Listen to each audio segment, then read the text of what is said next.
The BBL, a beauty standard that has spread quickly throughout the West and has even managed to make butt prints right here in the Caribbean.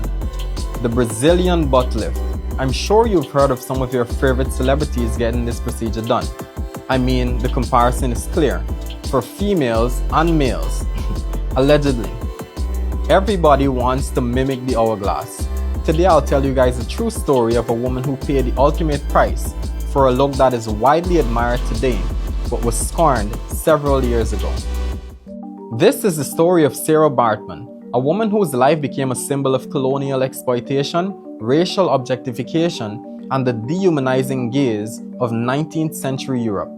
Sarah Baartman was born around 1789 in the Eastern Cape of South Africa among the Khoi people, one of the region's indigenous groups. Orphaned at a young age, Sarah grew up during a time of intense upheaval as European colonialists expanded into her people's land.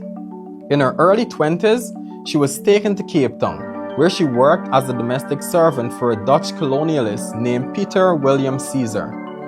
It was through this connection that she came under the control of William Dunlop, a British ship sergeant and showman who persuaded her to travel with him to Europe.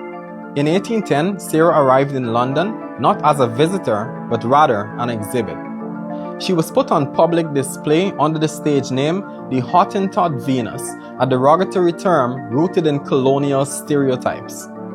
In crowded halls, she was paraded nearly naked before audiences who gawked at her body, particularly her stetopegia, a natural physical trait among some Khoi women, which European spectators viewed as exotic and abnormal.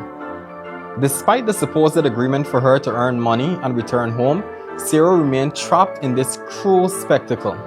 Activists and abolitionists in Britain, including members of the African Institution, challenged her exploitation. A court case in 1810 questioned the legality and ethics of her public display, but Sarah, who at this point had become multilingual, being fluent in Dutch, English, and French under pressures from her handlers, claimed she was there by choice. After a few years in Britain, she was taken to France, where her situation only worsened. There, she was further exploited by showmen and even studied by scientists, including the infamous naturalist Georges Cuvier, who treated her body as a specimen and not as a human being. Sarah died in 1815, alone and impoverished, at just 26 years old. Her cause of death is still widely debated, but some theories suggest alcoholism or an untreated STD. A male once documented that when he was introduced to Sarah, she introduced herself by saying the following: "My name is Sarah, very unhappy Sarah." Even in death, her dignity was not restored. Cuvier preserved her body. Her skeleton, brains, and genitals were displayed in a famous museum in Paris for over a century. But it was not until 2002, years after diplomatic efforts and pressure from South African activists and leaders, including Nelson Mandela, that France finally agreed to return her remains. Sarah Baartman was brought home and laid to rest near her birthplace in the Eastern Cape almost 200 years after her death. Sarah Baartman's story is one of profound injustice, but also a reminder of the cost of objectification, racism, and colonial cruelty.